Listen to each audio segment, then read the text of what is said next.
Use divergence theorem to find out the flux of the vector field f bar equals x cube I plus y cube j plus z cube k across the region enclosed by hemisphere z equals positive root of a square minus x square minus y square and the plane z equals 0. We have z equals positive root of a square minus x square plus y square denotes the upper half sphere or the upper hemisphere, and below it is bounded by the plane z equals 0. Therefore, this figure gives us the rough idea about the upper half sphere, which is the required region of integration here. Whenever you have to perform integration over the upper half sphere, you have r varies from 0 to a or rho varies from 0 to a. Here the parametric equations, when you change from Cartesian system to spherical coordinate system, have been written in terms of r, phi and theta. R equals rho can be considered. R or rho represents the variation along the radial line. Here we have this equation will give us the sphere x square plus y square plus z square equals a square, from which we get center of the sphere is origin and radius of the sphere equals r equals a. Therefore, r varies from 0 to a, phi varies from 0 to pi by 2. When you consider the angular variation starting from z axis, that is phi varying from 0 to pi by 2, you will get a portion which is 1 by 4th of the complete circle, that is half of the semicircle. When this particular portion of the circle, which is 1 by 4th of the complete circle, is allowed to move in the xy plane from 0 to 2 pi, you will get the complete upper hemisphere. Or you can think about the situation.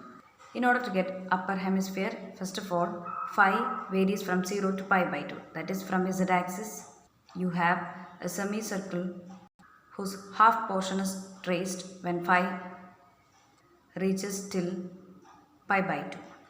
This 1 by 4th portion of the circle, when projected on the xy plane, becomes a radial line, and in order to trace the complete upper hemisphere, you have to allow the radial line on the xy plane to move from 0 to 2 pi.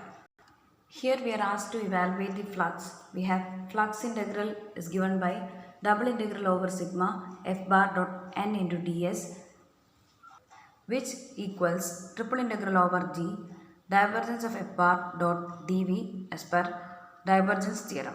We have divergence of f bar can be evaluated using divergence of f bar equals del dot f bar, where f bar equals this expression.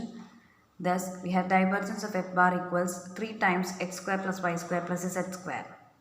Since x square plus y square plus z square equals rho square, we have divergence of f bar can be rewritten as 3 times rho square. Therefore, triple integral over g divergence of f bar dot dv can be written as 3 times rho square.